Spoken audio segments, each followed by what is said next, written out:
이사야서 5장 16절 오직 만군의 주는 공의 중에 높임을 받으실 것이요 거룩하신 하나님께서 의 안에서 성별되시리로다. 아멘. 자, 오늘 여러분이 주목하셨으면 하는 표현은 거룩하신 하나님, 그 표현입니다. 제가 오늘 드릴 말씀의 제목이기도 하고요. 거룩하신 하나님. 자, 성경 기록은 하나님의 사랑에 대해서 말씀을 하고 있습니다. 잘 아시는 대로 요한복음 3장 16절은 하나님께서 세상을 이처럼 사랑하사, 그렇게 이제 시작이 되고 있고요. 또 로마서 5장 8절에 보면 하나님께서 우리를 향한 자신의 사랑을 밝히 보여주셨느니라. 그러니까 우리를 향한 사랑을 보여주셨다, 그렇게 말하고 있죠. 그리고 또 요한일서 4장 8절은 하나님이 사랑이시기 때문이라, 그렇게 말씀하고 있고요. 요한일서 4장 16절에서는요 하나님은 사랑이시니라, 이렇게 말하고 있어요. 그러니까 제가 지금 여러분에게 소개한 이 모든 구절들이 한결같이 말하는 것이 하나님이 사랑이시다, 사랑의 하나님이다, 이걸 보여주고 있는 거죠. 여러분, 이거 진리죠? 예, 진리입니다. 하나님은 사랑이시다.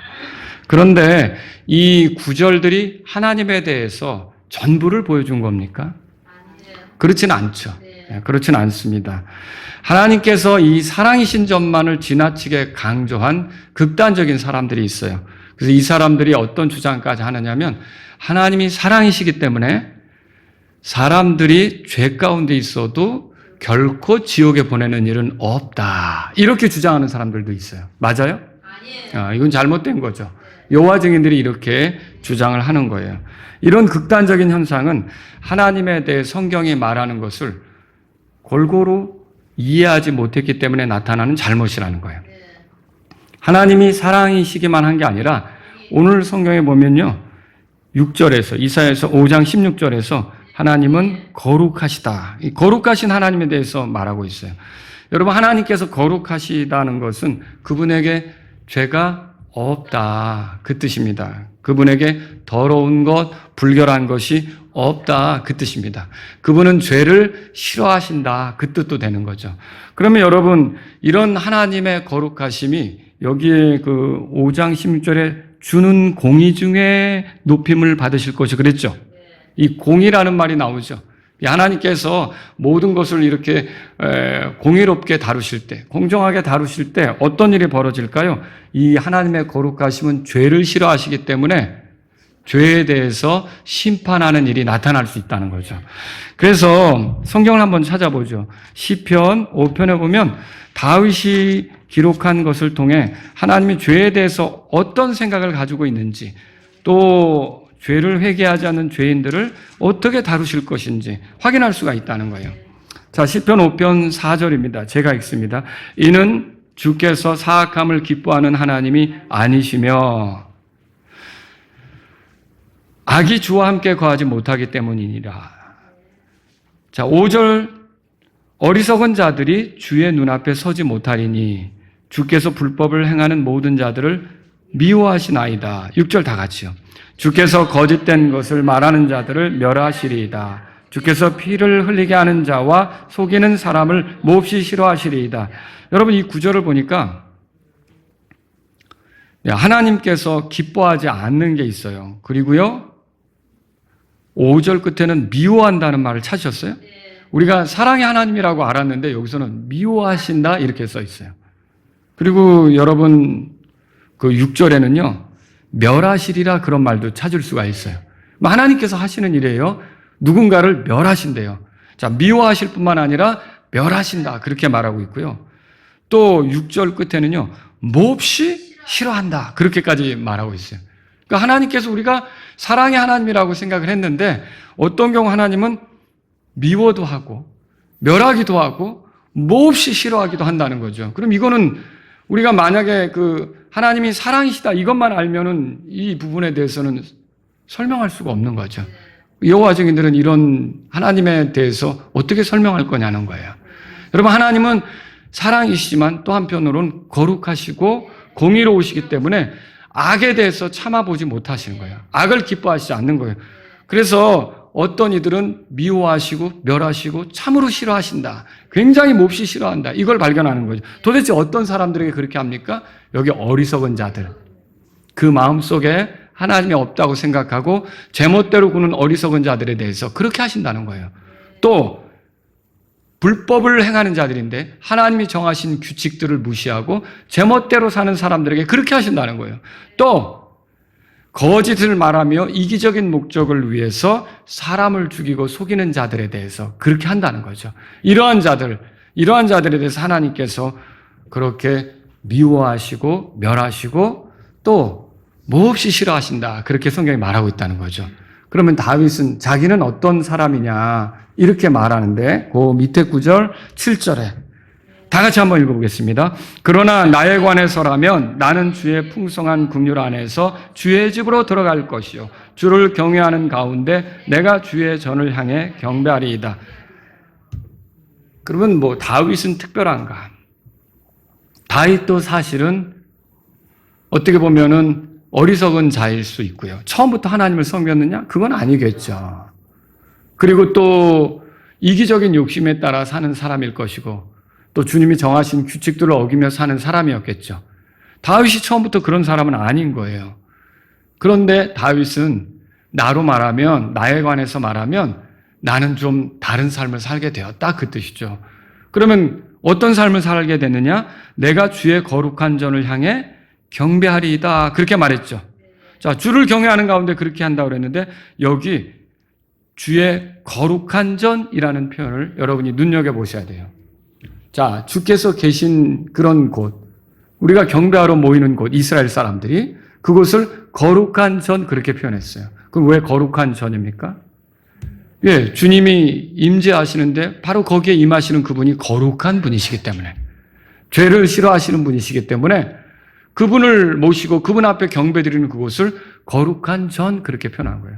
자, 이걸 우리가 오늘날로 말하면 성전 그렇게 말할 수가 있겠죠. 성전. 그런 곳이라는 거죠. 그런데 여기서 이런 경배가 가능한 것은 무엇 때문이에요? 7절에 보니까 나는 주의 풍성한 긍휼 안에서 그랬어요. 이 말은 무슨 뜻입니까? 다윗도 본래는 하나님이 미워하실 수밖에 없는 그리고 하나님이 멸하실 수밖에 없는 그리고 하나님이 몹시 싫어하실 수밖에 없는 그런 존재지만 이렇게 하나님께 경배가 가능한 것은 주의 긍휼 때문이라는 거죠. 죽어 마땅한 죄인이지만 하나님께서 자기에게 베푸신 호의 때문에 이런 경배가 가능하다라는 것을 말하고 있는 거예요.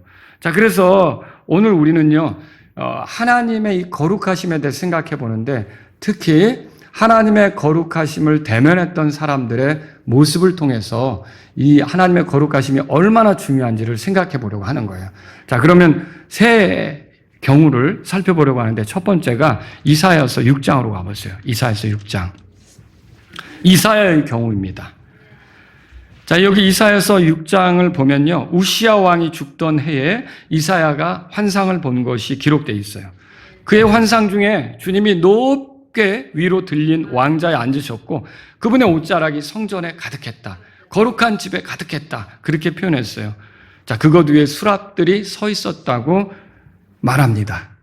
자, 그런데 이 수랍들은 날개가 6개거든요. 근데 6개인데 이 6날개로 어떻게 하느냐? 날개 둘로는 그들의 얼굴을 가리고요. 날개 둘로는 그들의 발을 가리고요. 날개 둘로는 날개의 짓을 하면서 주님 앞에서 날고 있는 거예요. 그런데 그렇게 하면서 그들이 외치는 소리가 뭐냐? 자, 3절을 다 같이 읽겠습니다. 하나가 다른 하나에게 외쳐 이르되 거룩하다 거룩하다 거룩하다 만군의 주여 그분의 영광이 온 땅에 충만하도다 하더라. 자, 뭐라고 외칩니까? 예, 누가? 그 지극히 높은 곳에 계신 그 하나님께서 주님께서 거룩하다 거룩하다 거룩하다. 여러분, 삼위 하나님이시죠. 아버지도 아들도 성령님도 다 거룩하십니다. 이 거룩하다 거룩하다를 이렇게 3번이나 말하는 것을 보는 거죠. 여러분, 이들이 누구냐? 스랍들이 뭐냐?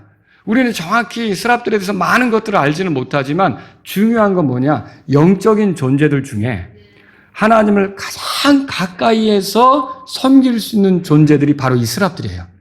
그러니까 하나님의 이 영광의 임재 가장 가까운 데에서 근접해서 섬기는 존재들인데 이들도 감히 그 거룩하신 하나님을 직접 뵐 수가 없어서 그들의 눈을 가렸다는 거죠. 자, 그들에게 죄가 있습니까? 그들은 죄 없는 존재죠. 그런데도 하나님을 감히 대면하지 못해서 얼굴을 가리면서 발을 가리면서 날개짓하며 거룩하다, 거룩하다, 거룩하다 이렇게 외쳤다라고 하는 것이죠. 여러분, 이 존재들이 이렇게 했는데 우리도 결국 하나님 앞에 서지 않겠습니까? 그때 우리는 어떨까요? 에?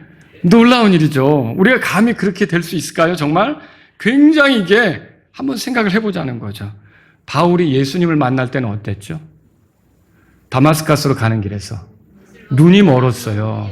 그 강렬한 빛 때문에 눈이 멀었던 거죠. 여러분, 하나님이 그 강력하게 이렇게 임재해 계신 곳에서 감히 이 스랍들도 자기들의 이 눈을 제대로 이렇게 볼 수 없어서 가릴 정도였다는 거죠. 자, 이사야는요, 이렇게 하나님의 그 거룩하신 모습 앞에 자기 자신을 보게 됐어요. 6장 5절을 볼까요? 6장 5절. 우리 같이 한번 읽어보겠습니다. 6장 5절. 그때 내가 이르기를 내게 화가 있도다. 이는 내가 입술이 부정한 사람이며 부정한 입술을 가진 백성 한가운데 거함으로 내가 망하게 되었기 때문이라. 이는 내 눈이 왕 곧 만군의 주를 배웠기 때문이라 하였더라. 자, 이 이사야가 뭐라 그러냐면 내가 입술이 부정한 사람이다. 그렇게 말했어요. 그리고 내가 입술이 부정한 사람들 가운데 거한다. 그렇게 했어요. 그럼 뭐예요? 자기도 부정하고 자기 주변에 있는 사람도 부정하고 우리가 다 부정한 상태에 있다. 그 말을 한 거죠. 여기서 대비되는 두 표현을 보는데 하나는 하나님을 향해서 거룩하다라고 하는 표현이고요. 다른 하나는 자기 자신과 사람들 향해 부정하다라는 표현을 쓴 거예요. 여러분 여기서 부정하다, 부정하다 이 표현, 나도 부정하고 저들도 부정하다, 부정하다라고 하는 이 표현은 어디서 발견될 수 있는 거냐면요. 그 구약의 성경에 보면 나병이 걸린 사람들 있죠. 그 나병이 걸린 사람들은 부정하다고 여겨서 그 무리 중에서 이렇게 따로 두었잖아요. 진 중에 있지 못하게 했잖아요. 그런데 그 이스라엘 백성 중에 누군가 이 나병 환자를 몰라보고 가까이 가려고 하면 나병 환자는 어떻게 되냐면 그 멀쩡한 사람이 다가올 때는 부정하다, 부정하다 이렇게 소리쳐야 돼요. 그래서 가까이 오지 못하게 했던 거죠. 그런 것이 우리가 율법을 통해 볼 수가 있는 거예요. 하나님의 거룩하심을 볼 때 하나님은 거룩하시지만 이사야는 뭘 느꼈느냐? 나는 정말 부정하고 나와 같이 있는 사람들도 부정하구나. 이거를 깨달은 거죠. 여러분 도덕적으로나 영적으로나 이 부정한 것은 결국 사망에 이르게 되는 거거든요. 나병도 그렇잖아요. 나병이 썩어져 가면서 결국은 죽음에 이르잖아요. 마찬가지로 이 부정한 상태에 있는 죄인들도 결국 어떻게 됩니까? 사망에 이를 수밖에 없는 거죠. 자, 이런 사람들에 비하면 하나님은 어떤 분이십니까? 거룩하신 분이시라는 거죠. 그분께 우리가 조금도 어울리지 않는 그런 아주 지극히 거룩한 분이시라는 거죠. 만일 그분이 그 공의를 집행하는 데 있어서 서두르신다면 우리는 나만 아겠습니까? 아니에요. 그분께 어울리지 않을 뿐만 아니라 그분이 악을 기뻐하시지 않고 악에 대해서 참아보시지도 않고 이렇기 때문에 만약 그분이 공의를 집행한다면 우리 중에 나만 할 수 있는 사람은 아무도 없는 거예요. 그런데도 그분이 긍휼로 오래 참고 기다리시면서 결국 우리가 돌아오기를 바라고 우리가 하나님과 가깝게 되기를 원하는 거 아닙니까? 이게 놀라운 일이라는 거죠. 그래서 이 이사야를 통해 보는 건 뭐냐면 거룩하신 하나님 앞에 바짝 엎드려서 자기는 부정하다는 것을 보게 된 그런 그 예언자의 모습, 그리고 우리 백성도 부정하다는 것을 보게 된 그런 예언자의 모습을 보게 되는 거죠. 그러니까 하나님하고 대비돼서 우리는 감히 하나님하고 어울리지 않는 존재라는 것을 보게 되는 거죠. 두 번째로 다니엘의 경우를 볼게요. 다니엘서 10장으로 가보세요. 다니엘서 10장. 여러분, 다니엘은 경건한 사람입니다. 성경 기록에서 과오가 기록되지 않은 몇 사람들 중에 하나가 다니엘이에요. 모세도 과오가 있고 솔로몬도 과오가 있고 다윗도 과오가 있죠. 그런데 그런 과오가 별로 기록되지 않은 사람이 다니엘이라는 거죠. 다니엘은요, 바벨론으로 포로로 끌려갈 때, 그때는 아주 어린 사람이었어요. 채 20세가 안 된 젊은 사람이었죠. 그런데 그 시기 때 이미 자기 마음을 구별해서 어떤 음식으로, 왕의 상에 드려진 우상에게 바쳐진 그런 음식으로 자기를 더럽히지 않겠다고 작정했죠. 마음을 구별했던 거죠. 그런데 이런 하나님 앞에 내가 구별된 삶을 살겠다는 생각이 중간에 뒤틀리거나 바뀌거나 그게 아니라, 자, 바벨론이 망했어요. 바벨론이라는 나라가 망하고 그 뒤에 페르시아가 섰지 않습니까? 페르시아 다리오 왕 앞에 섰을 때도 변함없이 하나님을 섬기는 위치에 있었던 거죠. 그래서 3번씩 전에 행하던 대로 하나님께 감사하면서 기도하면서 살았던, 변함없이 아주 어릴 때 섬겼던 그 하나님을 나이가 들어서 할아버지가 되었는데도 변함없이 섬기던 사람이 이 다니엘이었던 거죠. 여러분, 그래서 페르시아의 통치자들이 나중에 다니엘을 너무도 시기해가지고 괴롭히려고 했는데, 그 다니엘서 10장 펴셨으면 6장으로 가보세요. 6장으로. 자, 4절에 보세요. 4절에 이렇게 써 있습니다. 같이 읽습니다. 그때 총리들과 통치자들이 왕국과 관련하여 다니엘을 대적할 기회를 찾고자 하였더라. 그러나 그들이 아무 기회나 허물도 찾을 수 없었더니 이는 그가 신실하여 그에게서 어떤 실수나 허물도 발견되지 않았기 때문이더라. 자, 얼마나 바르게 사는지 신실했다고 써 있고요.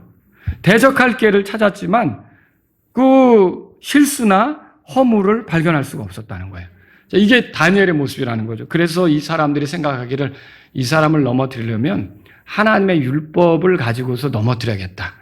이 사람이 하나님께 기도하니까 기도하는 사람을 벌 주는 법을 만들어야겠다. 그렇게 해서 여러분, 누구든지 기도하면 사자굴에 던져 넣는 그 법을 만든 거 아닙니까? 이게 다니엘이 그처럼 신실하고 허물 없이 살려고 했던 사람이에요. 그래서 여러분도 아시겠지만 그 에스겔이라는 사람이 의로운 사람을 열거할 때 3사람을 열거하는데 노아, 욥, 그리고 다니엘이었어요. 그런 정도로 이렇게 하나님 앞에서 그렇게 이제 경건하게 살려고 했던 사람이라는 거죠. 그런데 이런 다니엘에게 환상이 임하게 됐어요. 자, 다니엘서 10장 찾으셨으면 거기 11절을 보세요. 한 방문자가 환상 중에 찾아온 거죠. 환상 중에 찾아왔는데 11절 다 같이 읽습니다. 그가 내게 이르되 오 크게 사랑받는 사람 다니엘아, 내가 내게 이르는 말들을 깨닫고 똑바로 일어서라. 이는 내가 지금 내게 보내어졌기 때문이라. 그가 내게 이 말을 한 후에 내가 떨며 일어섰더라. 자, 하늘에서 방문자가 와서 하나님의 사랑을 누리고 있는 다니엘에 대해서 말한 거죠. 그런데 이런 경건한 다니엘이 이 방문자의 방문을 받았을 때 어땠느냐? 그 위로 올라가서 8절을 우리가 다 같이 보겠습니다. 읽겠습니다. 그러므로 내가 홀로 남아있어 이 큰 환상을 보았고 내 안에 아무 기록도 남아있지 아니하였으니 이는 내 아름다움이 내 안에서 변하여 뭐라고 돼 있어요? 썩은 것이 되었고 내가 아무 기록도 없었기 때문이더라 그랬어요. 자, 이런 그 방문자의 방문을 받아서 하나님의 환상을 접하게 되는데 이때 다니엘이 자기의 아름다움이 썩은 것이 됐다고 말하고 있어요. 도덕적이며 경건하고 또 영적으로 바르게 살았던 다니엘조차도 이렇게 환상 중에 방문자를 받아서 자기의 아름다움이 썩은 것으로 이렇게 되는 것을 보았다면 여러분, 실제로 하나님을 대면하면 얼마나 자기가 더러운 것으로 드러나겠어요. 생각을 해보자는 거죠. 우리가 이 말씀 앞에서 하나님께서 굉장히 거룩하시며 사람들 중에 뭐 흠 없고 허물 없고 굉장히 도덕적으로 바르게 사는 사람이 있다 할지라도 하나님하고 비출 때는 아무것도 안 된다. 아무것도 아니다.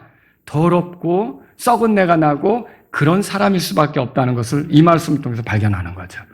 또 3번째 경우를 보죠. 요한의 경우입니다. 요한계시록 1장으로 가보세요. 요한계시록 1장. 자, 요한계시록은 사도 요한이 썼죠. 여러분 잘 아시다시피 사도 요한은 예수님께서 사랑하신 제자예요. 예수님의 가슴에 누울 정도로 굉장히 친밀하게 지냈고요. 예수님에게는 예수님이 보낸 70명이 있었지만 그들보다 더 가까이 다녔던 12명이 있었고 예수님하고 또 특별히 더 가까이 다녔던 3명이 있었는데 아시죠? 그 3명이 누구였습니까? 요한, 야고보, 베드로였죠. 요한이 거기에 속하는 거예요. 그러니까 예수님하고 가장 최측근 3사람 중에 하나가 요한이었던 거죠. 이 요한은 예수님의 십자가 죽음, 그리고 부활, 승천 이런 것들을 경험했습니다. 자, 그런데 거기서 끝나지 않고 예수님이 하늘로 들어가신 뒤에 물론 바울을 부를 때 자신을 계시하시긴 했지만 이 예수님이 더 뒤에 아주 오랜 뒤에 이 요한이 반모라는 섬에서 유배 생활을 할 때 거기서 나타나 예수님이 자신을 계시하셨어요. 예수님이 하나님이시죠? 네, 예수님이 하나님이시죠. 그분이 나타나 자신을 계시하는데 어떤 일이 벌어졌느냐. 자, 여기 여러분 보시면 요한계시록 1장 거기 보십시오. 13절 보겠습니다. 다 같이 읽습니다. 7 등잔대 한가운데 인자 같으신 이가 발까지 내려온 옷을 입고 가슴에 금띠를 두르고 계시더라. 여러분 여기 인자 같은 이라고 그랬어요. 그 자기에게 계시하신 분을 인자 같은 이라고 그랬는데 인자시죠. 그분이 인자란 말이에요. 예수님이 자신을 가리켜 사용한 표현이 인자죠. 사람의 아들 그거죠. 여러분 이 표현에는 어떻게 보면 하나님이신 그런 의미가 들어있어요. 자, 하나님이신데 완전한 사람이 된 분을 인자라고 하는 거거든요. 그러면 여기에 우리가 예수님의 신성을 엿볼 수가 있는 거죠. 자, 그런데 그분이 어떤 분이라고 묘사됐느냐. 13절 지금 읽었지만 발까지 내려온 옷을 입고 가슴에 금띠를 두르고 계신데요. 자, 이거는 그분이 대제사장으로서 섬기시는 분이라는 걸 보여주고 있고요. 하나님과 우리 사이의 유일한 중재자. 누구십니까? 예수님이시죠. 그분을 여기서 우리가 발견하게 되는 거죠. 14절에 보면요. 14절에는 그분의 머리와 머리털은 양털같이 희고 눈같이 희었다. 그렇게 되고 있어요. 여러분 이거는 단지 흰색을 얘기하는 것이 아니라 강하게 불타오르는 흰 빛으로 그분이 영광 중에 계신 걸 보여주고 있어요. 그분이 거룩한 분이시라는 거죠. 그리고 15절에 보세요. 그분의 발은 용광로 속에 달군 듯한 정련된 놋과 같았다. 그렇게 표현하고 있어요. 놋은 번제단의 재료죠. 죄인들을 대신해서 희생될 제물은 다 놋제단에서 희생물로 드려지는 거예요. 그러니까 어떻게 보면 죄인을 향한 심판이 거기에 드려진 희생물에게 집행되는 거죠. 그러니까 놋이라고 하는 건 심판과 관계가 있는데 결국 예수님의 이 그 발이 그 용광로 속에 달군 그런 정련된 놋과 같다는 것은 결국 이분이 심판을 집행할 분이시고 공의로운 심판자시라는 걸 보여주는 거죠. 그리고 16절에 그분의 오른손에 7별이 있다 그랬어요. 7별은 그 밑에 보면요. 20절에서 우리가 7교회의 천사들이라는 걸 발견할 수 있어요. 메신저다라고 하는 것이죠. 이거는 주께서 자신의 교회를 자신의 손 안에 붙잡고 계시고요. 교회들을 주관하시는 분이 예수님이시라는 거죠. 그리고 교회의 주인이시며 교회의 머리가 되시는 분이 예수님이시라는 거예요. 자, 16절에 보면 그분의 입에서 예리한 검이 나온대요. 자, 이게 여러분 하나님의 말씀을 주시는 그분을 우리가 표현한다고 할 수 있는 거죠. 히브리서 4장 12절에 하나님의 말씀은 살아있고 권능이 있으며 양날선 어떤 검보다 예리하다 그랬잖아요. 여러분과 제가 세상이 어떻게 창조됐는지를 알아요. 어떻게 창조됐습니까? 말씀으로 창조됐죠. 그것처럼 예수님이 이 땅에 오실 때 예수님을 대적하기 위해서 모였던 그 많은 군대들 있죠. 이런 군대들을 주님이 치실 때 거기 총 쏘고 이렇게 하지 않습니다. 말씀으로 하면 그대로 돼버려요. 그 말씀대로 되는 거죠. 그래서 그분이 말씀으로 대적자들을 심판하실 심판자시라는 걸 이 말씀을 통해 보는 거죠. 이런 굉장한 예수님이 등장했을 때 요한은 그렇게 사랑받는 자였는데 어찌 했는가? 여러분 17절을 다 같이 읽어보겠습니다. 17절 다 같이 읽습니다.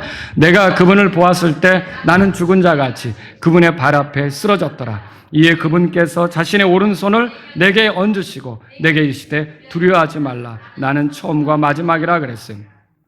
여기 보면 내가 죽은 자같이 그분의 발 앞에 쓰러졌다. 이렇게 말하고 있어요. 여러분 이게 예수님께서 얼마나 거룩하고 존귀함 속에 있는지 거기에 바짝 엎드려진 요한의 모습을 보게 된다는 것이죠. 자, 요한도 그렇게 예수님을 사랑했지만 직접 예수님을 대면할 때 그분의 영광스러움, 그분의 거룩하심을 대면할 때는 나댈 수가 없었던 거예요.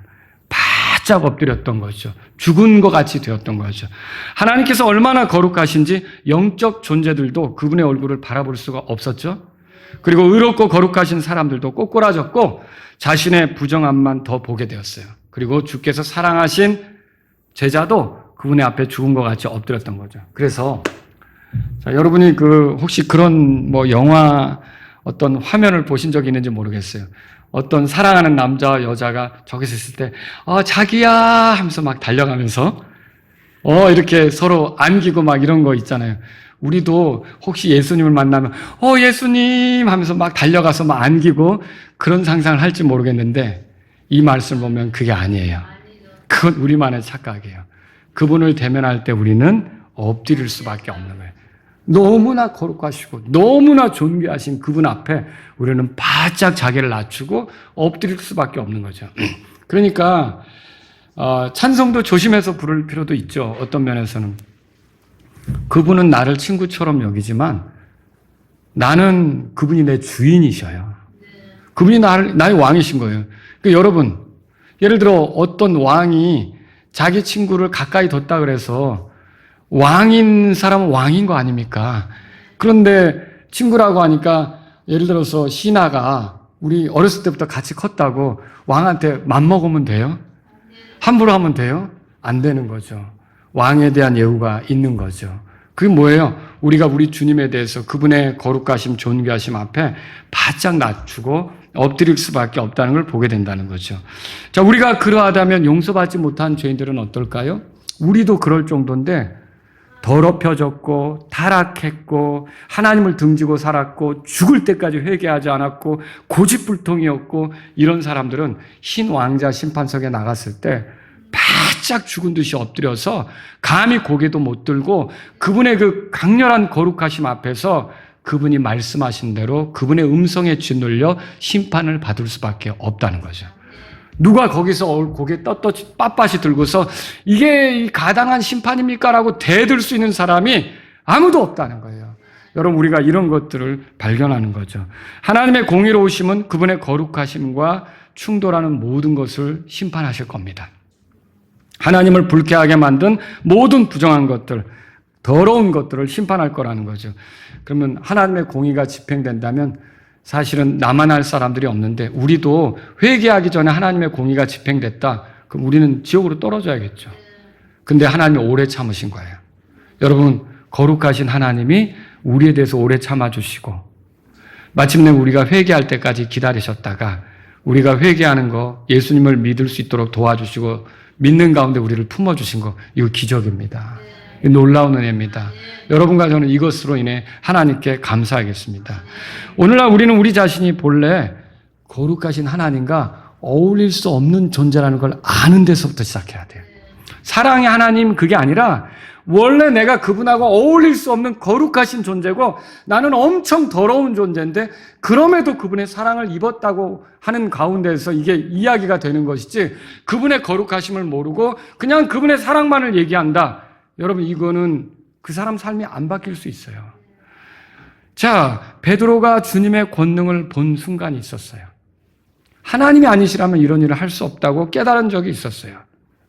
내 그물을 깊은 데로 가서 던져라. 그런데 밤이 맞도록 수고했지만 아무 물고기도 잡을 수 없었잖아요. 근데 주님의 말씀대로 했더니 그물이 찢어질 정도로 물고기가 거두어졌거든요. 그 물고기를 잡았단 말이죠. 이런 순간을 경험할 때 베드로가 뭘 느꼈느냐? 이분은 우리와 다른 분이시다. 우리와 초월해서 일하시는 분이라는 걸 느낀 거죠. 그 순간 그 하나님의 그 어미 거룩하심을 대할 때 베드로가 했던 말은 뭡니까? 그분 앞에 엎드러졌다고 되어 있어요. 바짝 엎드러져서 오 주여 내게서 떠나소서. 이는 내가 죄 많은 사람이기 때문이니다. 그랬죠. 나는 당신과 어울리지 않는 사람입니다. 이 상태로 당신을 감당할 수가 없습니다. 나는 너무 더러운데 어떻게 당신 같은 분이 나를 이렇게 찾아오시고 나에게 얘기하십니까? 나는 도대체 어울리지 않습니다. 그런 거였다는 거죠. 여러분, 성전에 올라가 기도했던 세리 아시죠? 바리새인은 뭐 감사하면서 금식하고 11조도 바치고 난 저 사람 같이 살지 않고 이렇게 했지만 그 세리는 어떻게 기도합니까? 성경에 보면요, 감히 눈을 들어 하늘을 우러러보지도 못하고 못 들은 거예요, 고개를. 그리고서 어떻게 기도합니까? 자기 가슴을 치며, 성경에 이렇게 써 있죠. 하나님이여 죄인인 내게 긍휼을 베푸소서. 무슨 뜻입니까? 하나님의 긍휼이 아니면 나는 하나님 앞에 설 수가 없습니다. 하나님의 긍휼로 나를 대해주십시오. 여러분, 이게 뭐예요? 긍휼이 죽어 마땅한 자에게 베푸는 호의 아닙니까? 이런 긍휼을 베풀어 달라고 요청한 거죠. 이 모든 것을 볼 때 우리는 구원받는 게 뭔지를 정리할 수 있어요.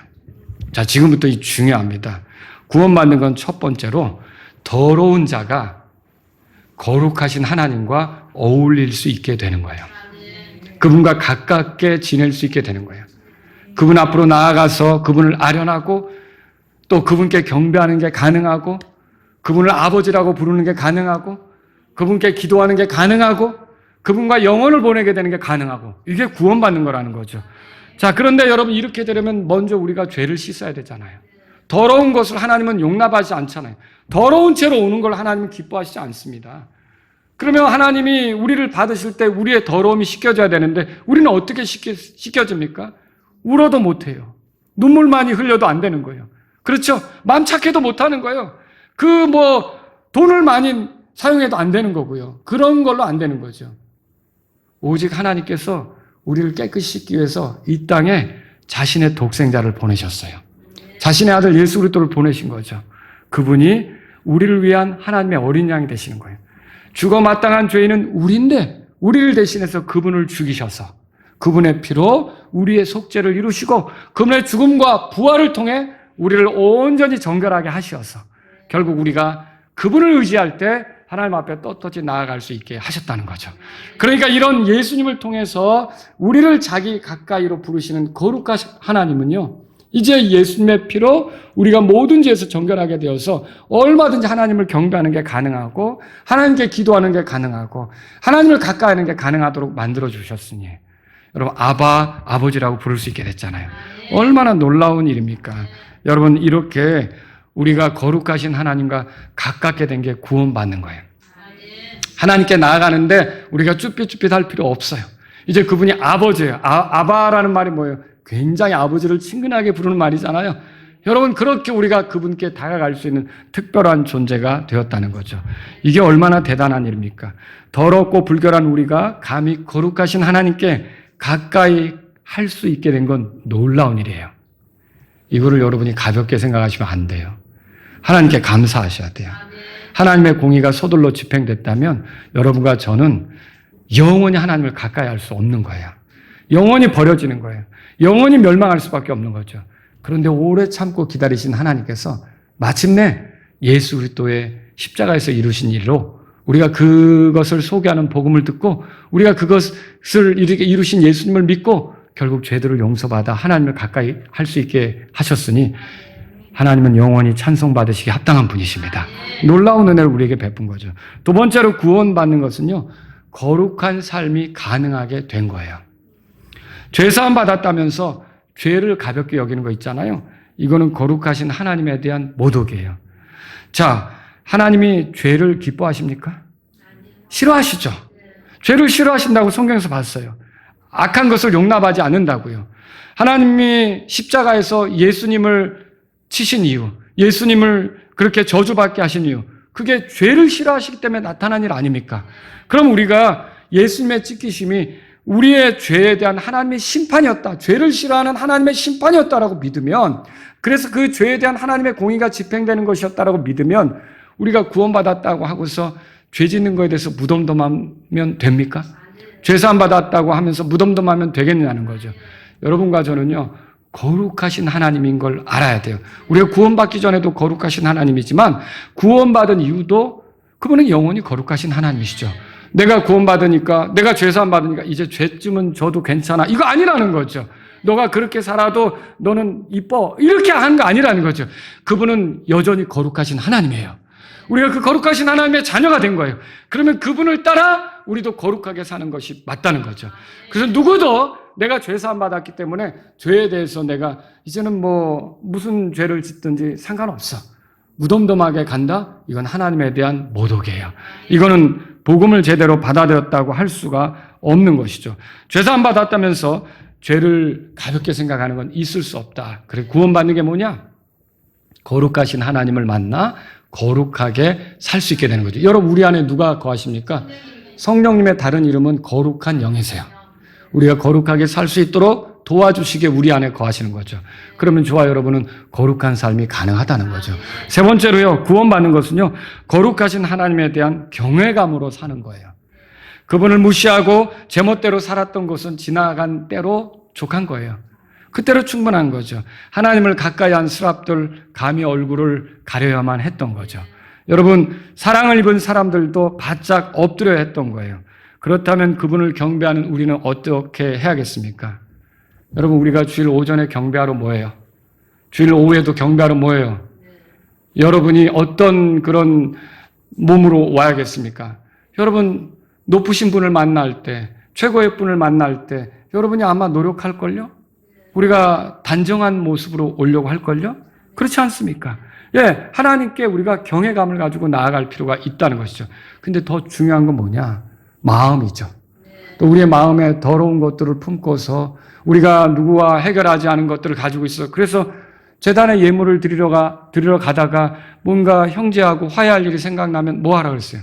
먼저 가서 화해하고 오라 그랬잖아요. 이 마음이 더럽혀진 상태에서 아무렇지도 않은 것처럼 하나님을 찬양하는 것은 하나님이 기뻐하시지 않는다는 거죠. 우리가 하나님께 경외감을 갖는다면 그분께 경배하기에 앞서 여러분이 예배당에 와서 떠오르는 마음에 부담이 되는 것들이 있을 거 아닙니까? 그러면 그런 것들을 자백하고 내려놓고 하나님을 참으로 경배할 때 하나님이 영광 받으시는 거죠. 우리가 죄를 품고서 하나님을 찬양하러 왔어요. 하나님 그거 들으실 수가 없습니다. 죄가 하나님과 우리 사이에 담이 된다고 말했어요. 우리의 기도를 듣지 않게 하는 것이 죄라고 그랬어요. 그러면 우리는 하나님께 더 가까이 가려면 우리 삶을 끊임없이 살펴야 된다는 거죠. 제가 생각해 볼 때 다윗이 우리아 안에 밧세바를 범하고 자기 죄를 감추겠다고 우리아를 죽였잖아요. 다윗이 얼마나 많은 시를 썼습니까?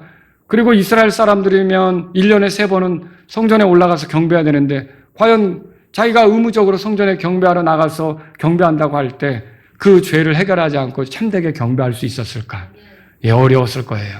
여러분과 제가 참된 경배를 하나님께 드리려면 하나님에게 어울리도록, 거룩하신 하나님께 어울리도록 내 삶에서 드러난 어떤 잘못된 것, 죄악된 것, 허물된 것들은 하나님, 내가 잘못했습니다. 내가 내려놓습니다. 내가 이 상태로 가기를 원하지 않습니다. 라면서 여러분들이 주님 앞에 새로운 마음으로 마음을 돌이켜서 그렇게 나아갈 때 하나님이 기뻐 받으신다는 것을 기억하시기 바랍니다. 그래서 구원받은 사람은 하나님을 더욱 가까이 해야 합니다. 그렇죠? 예수님의 십자가의 피가 하는 일이 뭐예요? 우리를 하나님과 가깝게 한 거잖아요. 멀리 떨어져 있던 우리를 하나님과 가깝게 한 거잖아요. 여러분과 제가 예수님의 피를 믿는 신앙이라는 게 뭐예요? 예수님의 피를 믿는다는 게 뭐예요? 지성소에 들어갈 담대함을 얻은 거 아니에요? 그럼 계속 하나님을 가까이 하는 거죠. 근데 하나님을 가까이 할 때 하나님은 빛이시잖아요. 근데 그 빛을 가까이 하면서 빛과 교제한다면서 내가 어둠 가운데 있다? 어울리지 않는 거죠. 그러면 내가 그 빛 가운데 계신 하나님과 교제하려면 어떻게 됩니까? 내 어두움을 몰아내야죠. 내가 그것을 버려야죠. 내가 그것을 자백해야죠. 그래서 저와 여러분 안에 계신 성령님이 죄를 가르쳐 주실 때는 고집 부릴 것이 아니라 내가 잘못했습니다 라고 돌이키면서 자꾸만 거룩하신 하나님에게 어울리는 그런 자세로 교제할 수 있기를 주의 이름으로 바랍니다. 다 같이 일어서시겠습니다. 오늘 이 말씀을 들으신 여러분 가운데 이렇게 거룩하신 하나님이 불결한 나를 사랑하셔서 가까이 두시려고 이렇게 예수님을 보내셨고 구원해 주시니 이게 얼마나 이게 엄청난 일인가. 하나님 아버지, 제가 이렇게 하나님과 더불어 영혼을 보낼 수 있게 된 것 감사합니다. 내 나머지 삶은 거룩하신 하나님에게 어울리도록 거룩한 삶이 되기를 원합니다. 주님, 성도로서 거룩하게 살기를 원합니다. 주님, 성령님을 모신 사람, 거룩한 영이 함께하는 사람답게 거룩한 삶을 살기를 원합니다. 내가 이 거룩하신 하나님을 만날 때마다, 나아갈 때마다 내 자신을 살피면서 이 거룩하신 하나님께 어울리는 경배를 드리기를 원합니다. 여러분 이런 분이 있다면 오늘 말씀에서 여러분들이 깨달아진 대로 하나님을 찾고 여러분의 삶을 새롭게 하는 시간, 회개하는 시간, 돌이키는 시간이 될 수 있기를 바랍니다. 이 시간 주님께 나아가도록 하겠습니다.